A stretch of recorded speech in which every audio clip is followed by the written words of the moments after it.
Olá, sejam bem-vindos a mais um episódio do Agrociência Podcast. Eu e meu amigo Guilherme Megali estamos aqui hoje para discutir um assunto bem relevante e bem importante nos dias atuais de hoje. Guilherme, nós vamos falar hoje de nutrição em tempos de crise. E eu já começo esse podcast te fazendo uma pergunta.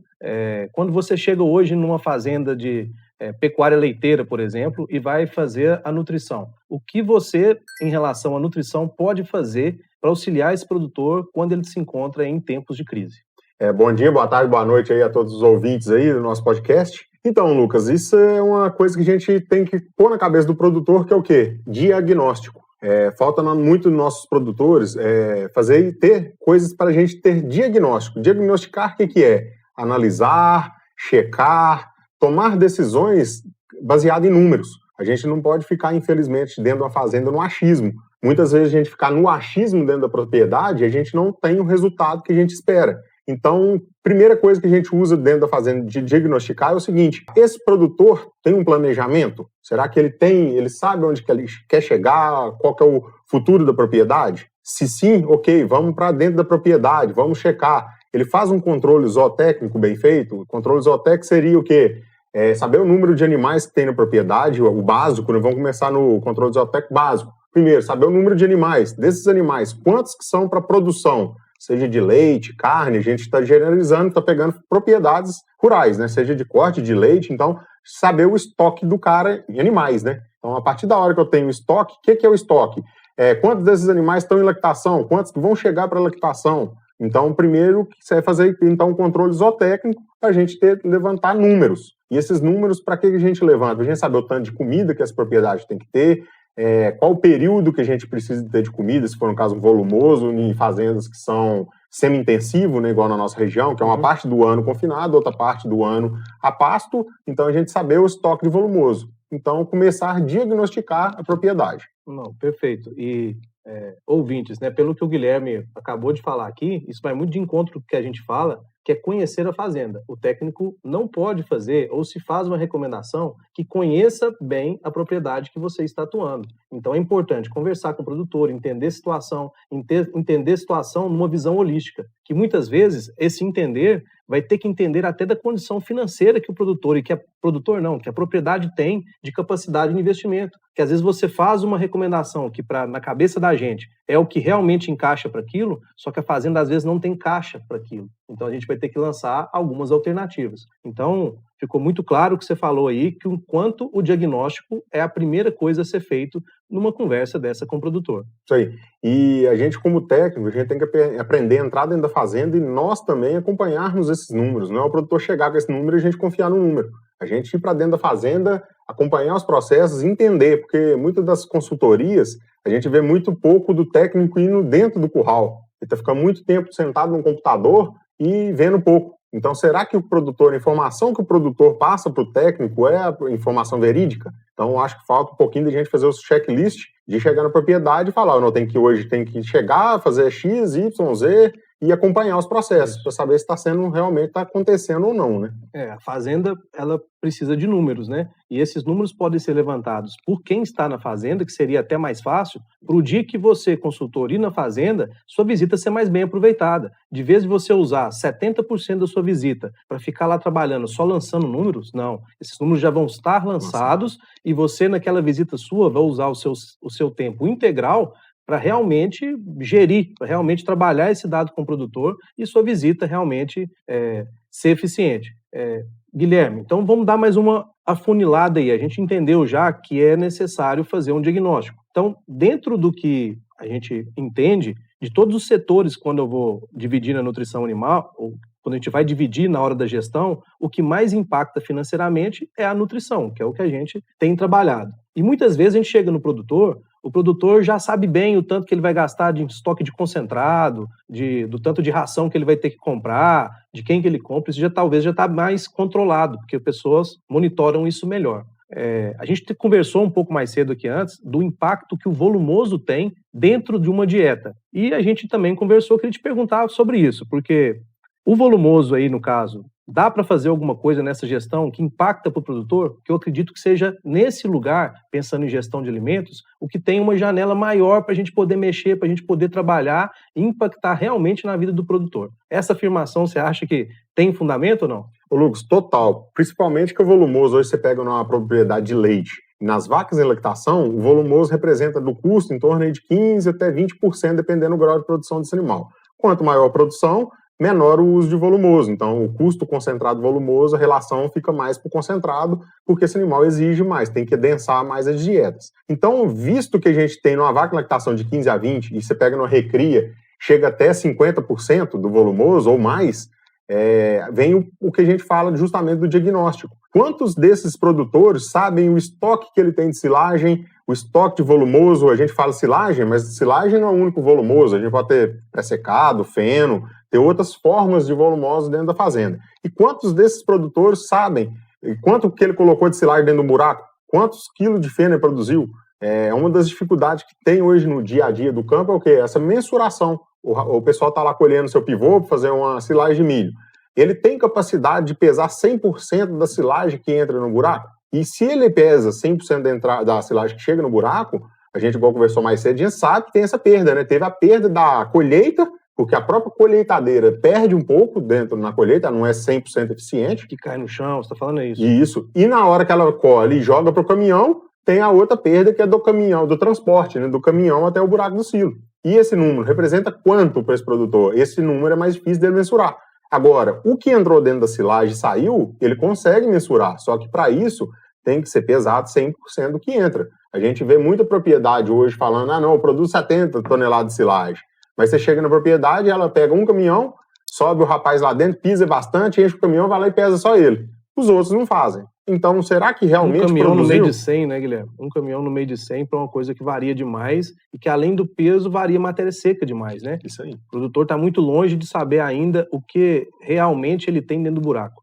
E isso aí você falou de matéria seca é total condizente. Por exemplo, semana passada numa fazenda, a gente fazendo um acompanhamento, que eu falo que essa gestão vai desde o acompanhamento, que muita gente acha que não compensa pagar um técnico para no momento da ensilagem e acompanhar essa ensilagem, mas é uma coisa mais barata para ele poder mensurar, ter acompanhamento de números, quanto que eu perdi. Porque se você entra colhendo na parte da manhã, é uma matéria seca, principalmente agora que a gente está no inverno, tem muito orvalho. Você vai colher na parte da manhã, a matéria seca é bem mais baixa do que a parte da tarde. Na propriedade, semana passada, chegou a dar diferença de até 4% da matéria seca da parte da manhã para a parte da tarde. Então, e aí? Ele está levando em consideração esse intempérie, que é do tempo mesmo, do clima nosso, na parte da manhã e da parte da tarde? Então, lá na frente, talvez ele ache que não teve uma perda, porque ele mensurou só na parte da manhã, e sendo que o problema teve na parte da tarde. Então, mensurar, acompanhar o processo, porque todo mundo sabe, silagem depois de pronta, não tem muito o que se corrigir, né? A gente tem algumas ferramentas que a gente usa para corrigir, mas a gente sempre tem que pôr na cabeça do produtor. Correção, ela é cara. Então, a gente tem que trabalhar sempre no preventivo. Preventivo é fazer o acompanhamento no momento da ensilagem. Isso, às vezes eu bato muito nessa tecla, Guilherme, porque às vezes as pessoas falam que manter alguém lá no dia da ensilagem, isso é ajuste fino, é porque tá... Gente, ajuste fino não. Silagem, fazer silagem na propriedade, eu acho que está muito claro e a gente tem que bater nessa tecla, é o dia mais importante da fazenda no ano. Aqueles dias finais ali da lavoura, em um dia de lavoura, deposita às vezes 1% de amido. Na hora que você vai olhar o que é 1% de amido, em todo o volumoso que você vai gastar no ano, em quilos de matéria seca, a unidade de amido, ela é caríssima. E você tem um depósito muito grande diariamente daquilo. Então, você colher 5 dias antes ou colher 5 dias depois, é muito dinheiro quando a gente converte isso, né, em amido. Então, eu acho que é o dia mais importante da fazenda. O que você fizer naquele dia, você vai ter que conviver com aquilo por toda uma safra, por todo um período, e às vezes tem gente que faz lavoura para mais de ano, para durar para mais de ano. E o que você fala aí de mensurar o amido é importante, porque muitas das vezes o produtor, junto com o técnico, tem que fazer a conta.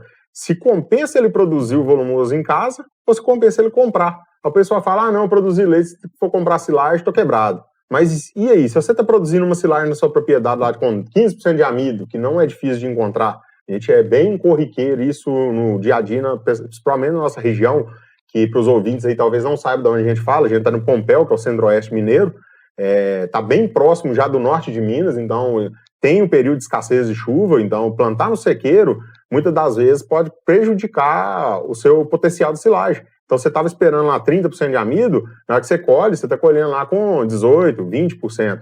Então avaliar, compensa eu produzir ou compensa eu comprar? Então é uma conta... E essa pergunta também, porque eu vejo que a maioria das pessoas que fazem essa conta, ainda faz essa conta, ainda faltando outra conta. Eu acho que ainda faz errado. Porque você só fecha o custo de uma silagem para você saber se compensa ou não, a hora que você forneceu para a vaca. Então, às vezes, eu coloquei dentro do buraco uma silagem que custa R$250 a tonelada. Ela ficou para mim dentro do buraco a 250. Mas o que eu vou fornecer para a vaca é uma silagem que teve fermentações nela, teve pós-retirada, já abriram o silo e tem as perdas que acontecem depois que você coloca. Então, se você está perdendo muito do silo até a boca da vaca, e essas perdas chegam 15%, 20%, talvez a silagem que você está produzindo a 250, você vai estar produzindo ela na boca da vaca 350. E é aí que você tem que fazer essa conta de novo. Porque quando faz a conta só do custo produzido, quase nunca compensa comprar silagem. Não estou aqui defendendo que comprar silagem é o melhor cenário, mas para alguns produtores que têm uma baixa produtividade, risco de intempéries de clima, pode ser que seja uma grande alternativa. E você falou, Luz, é tudo, porque se a gente ainda não coloca o tanto que a vaca vai cair a produção, né? Se você está com a silagem de, igual você falou, 250 com 20 de amido, e eu passo de uma de 350 para 32 de amido, a vaca vai produzir mais leite, porque é amido de altíssima qualidade, sendo desde que seja processado. É outro ponto que a gente também tem que atentar, que nem sempre uma silagem de 35 de amido, ela vai ser melhor que a de 20. Se eu tiver uma de 20 com 100% de processamento do grão e uma de 35 com 20% de processamento, então a gente, por isso que vem novamente, diagnosticar. O pessoal tem que colocar na cabeça do produtor, tem que conscientizar que analisar é o correto, até para fazer uma compra. Eu vou comprar silagem, então vou analisar a silagem para saber o que o produtor está me entregando. Então, a partir da hora que eu tenho a análise em mãos, você consegue tomar decisões concretas, né? Falar, não, essa silagem vai me produzir isso, aquilo e aquilo. Então, ter números, né? E no que você fala aí, mostra também o tanto que o físico é importante. Nós mesmos, possuindo um laboratório, e quando a gente faz a análise lá, você vê a análise, por exemplo, que deu 30 de amido. Mas significa que essa silagem é boa? Não significa. Às vezes você vai ter uma que tem 20 de amido e que foi bem processada, e uma de 30 de amido que foi colhida com maquininha de uma linha, maquininha com método convencional, e que não partiu o milho, esse milho não teve processamento. Então, hoje, saber só análise química não resolve. Você tem que saber o físico até para saber se o animal vai aproveitar aquilo melhor e se ele vai ter a capacidade real de consumir aquele produto. E você falou, é importante que no laudo do Ilana lá a gente possui o quê? Toneladas de leite por tonelada de matéria seca consumida. Esse número que me importa. Não quero saber se a silagem tem 32, a outra tem 40, a outra tem 20. Qual que vai me produzir mais leite por tonelada de matéria seca? É esse dado aí que é o importante para o produtor tomar decisão, né, na hora de comprar uma silagem. A gente pode até deixar para um próximo episódio aí, a gente pegar um laudo de silagem, por exemplo, e ir passando parâmetro por parâmetro para a gente apresentar esses parâmetros que a gente coloca e alguns que são pouco utilizados, né? Sim. Esse aí que você falou, por exemplo, eu vejo que a gente fornece, mas tem várias pessoas que não utilizam ele, que não sabem utilizar, não entendem a importância, não sabem como que aquela conta foi feita. Então nós já podemos deixar para um próximo episódio a gente destrinchar todos esses parâmetros aí das análises que a gente faz. Excelente, que é bom até para muito técnico, que a gente tem que ver muito técnico pedindo essas informações que você pega a pesquisa, por exemplo, você entrar no Google, pesquisar, tem pouco material que ensina a interpretar a análise. Então, isso aí a gente pode ficar para o próximo aí, a gente colocar aí e tentar passar um pouquinho da experiência. Já que a gente está falando dessa exercer a nutrição em tempos de crise, beleza, você está falando comigo que a gente tem que analisar, tem que diagnosticar. Só que de quanto em quanto tempo que eu vou fazer essa análise? Qual que é a frequência que o técnico indica uma análise? Porque eu vejo muitos que pegam, por exemplo, a análise de uma silagem, quando abre, manda analisar, e com aquela análise você vai trabalhar até o fim. E eu percebo que, dependendo da taxa de retirada que essa pessoa está fazendo ali, aquele silo pode ficar aberto por 5 meses, é comum.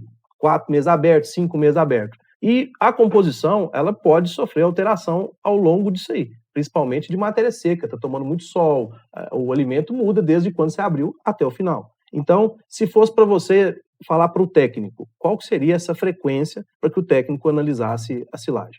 Se for pensar em matéria seca, se possível, diariamente, que é aquilo que você falou. No próprio painel do silo, eu tenho 3, 4 tipos de silagem só no mesmo painel. Se eu pegar a parte superior, intermediária e fundo, vai ser 3 silagens praticamente totalmente diferentes. Por quê? Você pega os silos, principalmente das máquinas de arrasto, o pessoal gasta lá 15 dias para fechar um silo. Então, ele vem feito em camadas. Quando você vai fazendo em camadas, você pega, são 3 silos diferentes dentro do mesmo buraco.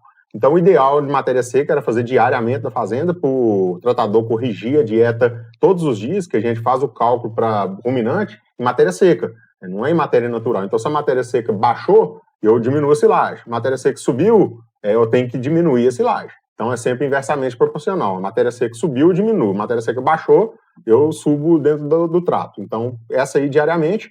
E se pegar dentro do análise bromatológica mesmo, o produtor tinha que fazer, o ideal seria fazer uma análise bromatológica a cada 15 dias. A gente sabe das dificuldades, dependendo da região, de envio e tudo, mas se o cara pensar qual que é o meu benefício de fazer essa análise bromatológica a cada 15 dias, ele faz e fica o trem mais barato do mundo para a propriedade, porque ele vai economizar no fubá, vai economizar talvez no farelo de soja, então o ajuste fino da dieta dele fica muito mais eficiente. O técnico consegue otimizar sempre essa dieta, desperdiçando mesmo. A gente sabe, jogar a proteína para o chão contamina solo, é caro para a vaca jogar essa proteína. Então, quanto mais análise ele fizer nesse intervalo, mais eficiente vai ser a sua nutrição. Não, perfeito. O profissional, então, porque a gente está falando numa eficiência na hora da gestão. Então, o profissional que vai lá faz a dieta para 30 dias, há uma possibilidade que no dia 15, 50% do mês já correu. Isso aí. Se sua silagem, por exemplo, às vezes, tá com a qualidade, às vezes, melhor naquele momento, se ele fizer uma intervenção com 15 dias, ele consegue reduzir e aquilo impactar. Então, a análise é barato ou é caro? A análise é caro se você não usar ela. Se você analisa e utiliza a sua análise para alguma coisa, aí sim, aí vale a pena. Se você paga para fazer uma análise, mas você vai diminuir a quantidade de soja, talvez, naquela formulação, você vai diminuir, talvez, a quantidade de silagem, ou talvez vai deixar, porque você pode estar subalimentando alguns animais. Então, talvez você pode estar perdendo desempenho. Você não está economizando dinheiro, mas você está levando menos nutriente que se você tivesse ajustado, você tinha ganhado mais dinheiro. Hein, Lucas? Essa fala sua, eu gosto de até tomar sua fala, né? Porque você, igual você diz, né? Se você for no médico, chegar lá, o médico pedir exame, você vira para trás, vai embora e caça outro, né? Não, se o médico não me pede exame, eu não volto nele, Guilherme. E se chegar um nutricionista na sua fazenda e fazer nutrição sem pedir uma análise da silagem, infelizmente, vezes. A gente tem que trocar, não é... Tem hora que tem que trocar, volumoso. Não é a ração, não é o volumoso, não é nada. É o técnico que nos atende. E nós não estamos querendo falar aqui que nós somos melhor que todo mundo, nós estamos falando do básico. Como que eu vou operar um sistema que envolve 70% do custo daquela operação, tá ali sem análise. E sem falar que a variação é muito grande, né?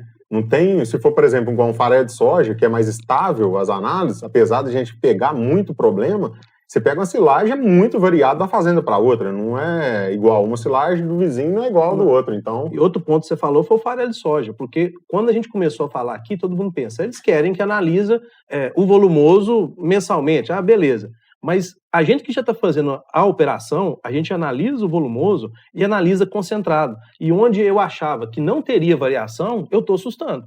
Eu tô pegando, nós temos pegado farelo de soja de 42 de proteína, farelo de 42 a 51. E aí, será que 10% de proteína aí não vai impactar no custo seu, não? Não é isso? Muitas vezes você critica o técnico, fez a dieta, caiu o leite, mas o problema está lá no farelo de soja. Tá no farelo de soja. Caiu a proteína e a culpa é do técnico. Não deixa de ser a culpa do técnico, porque o técnico não exigiu que ele analisasse. Ele não exigiu e talvez ele perdeu o trabalho dele, o emprego que ele tem, por ele ter negligenciado um ponto que é de extrema importância. Nós sabemos que produtor rural, todos os produtores, as pessoas, têm que baixar custo na fazenda. Só que vão baixar custo aonde precisa. Nessa conversa que a gente está mesmo aqui, quando a gente vai fazer dieta em tempos de crise, uma coisa que eu pergunto muito ao produtor, quantos litros de leite você quer tirar? Lucas, aí ele vai me falar assim, por exemplo, Lucas, eu quero tirar 5 mil litros de leite. Aí eu vou perguntar a ele, mas por que você tem esse tanto de novilha? Você quer tirar, não é 5 mil? Você não precisa recriar todo mundo para tirar 5 mil. Então, talvez se eu fizer otimizar melhor e gerir melhor o meu recurso, eu tenho tantas toneladas de silagem na fazenda. Só às vezes você vai ter que vender reposição, você não precisa delas todas, dar mais para quem merece, não mexer na nutrição das vacas, que é quem garante o seu faturamento. Talvez você pode mexer na nutrição em animais que realmente não estão te dando, a conta. E muitas vezes o que o produtor está fazendo está ficando lá nas novilhas, está ficando na recria. É isso, aí você chega na fazenda, o produtor reclamando que não está ganhando dinheiro, na hora que você faz a análise, o leite dá dinheiro. Só que aonde que está sendo gasto esse dinheiro? Você chega um produtor de leite, aí tem 300 vacas, chega lá, tem 800, recria. E aí, quem não está dando dinheiro é as vacas ou a recria? Então, esse aí que você falou é o ponto importante, que é o quê? Planejamento, saber onde quer chegar. Não, eu quero 5 mil litros. Pariu, se você tem um projeto que quer 5 mil, pariu uma vaca, você tirou 5.010, mata uma vaca. Isso. Mata, aí vira outra renda para a fazenda. Eu né? falo matar, mas eu entre aspas, matar da fazenda, tira da fazenda.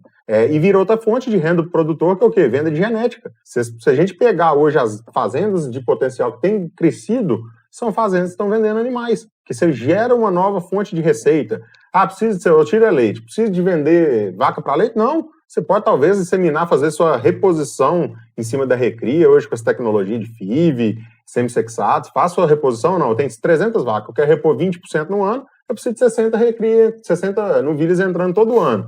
Ah não, o excedente, o que eu faço? Vira outra atividade dentro da propriedade, insemina com um Nelore, criar outra atividade, diversificar. Infelizmente, hoje, o pequeno e o médio é o que mais sofre nos períodos de crise, por conta que ele não tem essa diversificação. É muito difícil você pegar agricultura, pecuária, de leite e corte sempre na crise ao mesmo momento. Sempre se você pegar nos ciclos, um está na alta, outro está na baixa. Então, se você diversifica, você consegue passar muito bem das crises e tem outra fonte de renda, né? E consegue, além de tudo que a gente pega das nossas recrias são muito subnutridas, porque o produtor não tem como gastar com ela mais, porque ela está sobrecarregando o sistema. Então, se ele pega 60, igual a gente falou, os 20% da fazenda de 300 animais, e trata dela bem tratado, vai ser uma vaca que vai produzir mais leite no futuro, porque ela foi bem tratada desde jovem, e não vai ficar igual aqueles animais parindo lá com 60 meses dentro da fazenda, que é muito normal de ver. A gente tem várias estratégias. Você pode vender bezerra, você pode vender novilha e você pode também... A gente é acostumado com esse valor de reposição de 20%, né? Você pode mexer com isso também, brincar com isso. Eu vou repor meu gado 30% por ano. Só que você vai passar a vender vaca mais cedo. Você vende vaca então você vai vender vaca de terceira cria bem aceita, bem aceita pelo mercado ainda, né? E valor agregado. Valor agregado. Então tem várias estratégias e que essas estratégias, o técnico e o produtor tem que tentar ajustar isso à região, né? Porque tem regiões que o gado numa recria vai ser mais valorizado, um girolando, em outras vai ser um holandês, isso vai ser muito característico regional. Igual a gente falou, controle zootécnico. Na nossa região, a gente pegar aqui 90% da fazenda não tem controle zootécnico. Se chegar no sul do Brasil, talvez 100% tenha controle. Isso. Então, quando a gente fala, a gente não está generalizando o Brasil. A gente está falando um pouco da nossa região, da nossa realidade. Mas que serve para algumas regiões também, né? Com certeza. O diagnóstico mata tudo isso, né? Porque se nós também estivéssemos trabalhando lá no sul do Brasil, nós não íamos tomar essas decisões. Nós íamos seguir o nosso princípio, que é fazer o diagnóstico. Tendo o diagnóstico, conhecendo, nós vamos traçar o melhor plano, sim, de alimentação. Isso aí.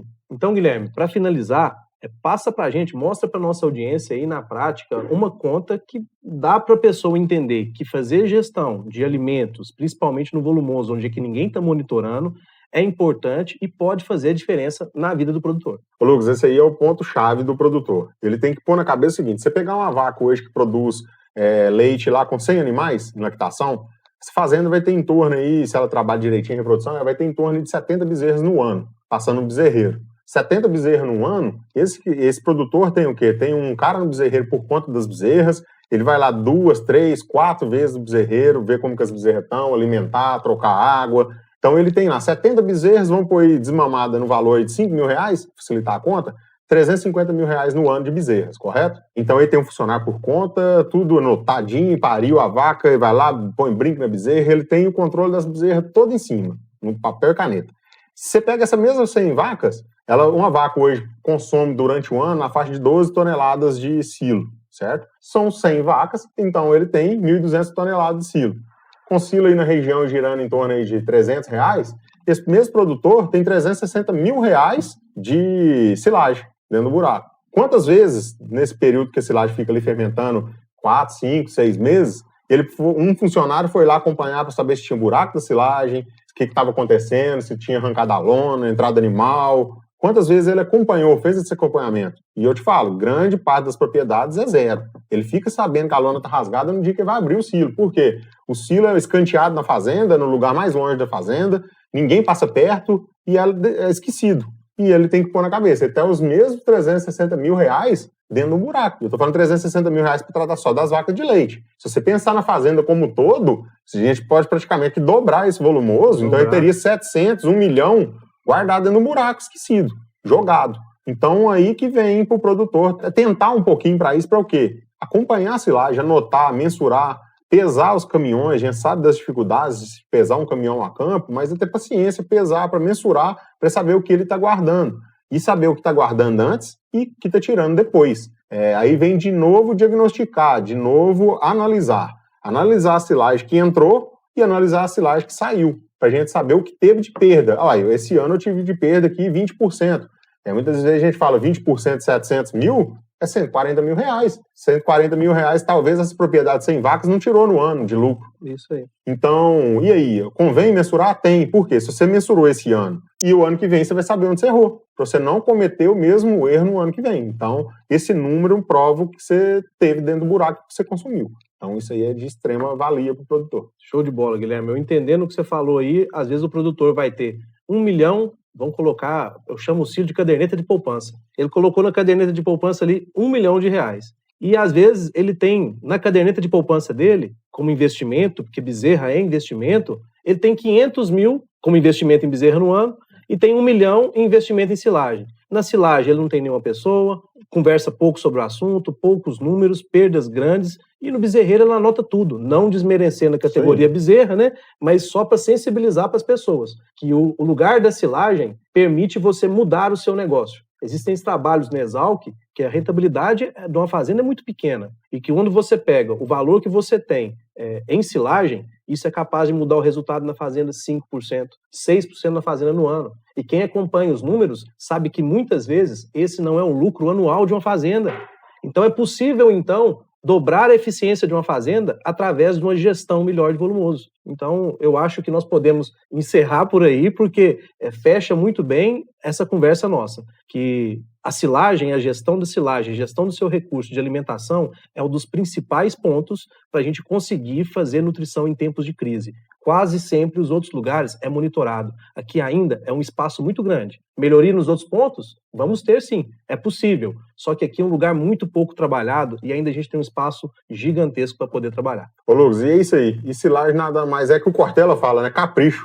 Faça seu melhor na condição que você tem, até que tenha condições melhor para fazer melhor ainda. Fica a deixa. Fica a deixa. Gente, um abraço para todo mundo e no próximo episódio a gente dá continuidade com mais métodos e interpretação de análises em tempo real.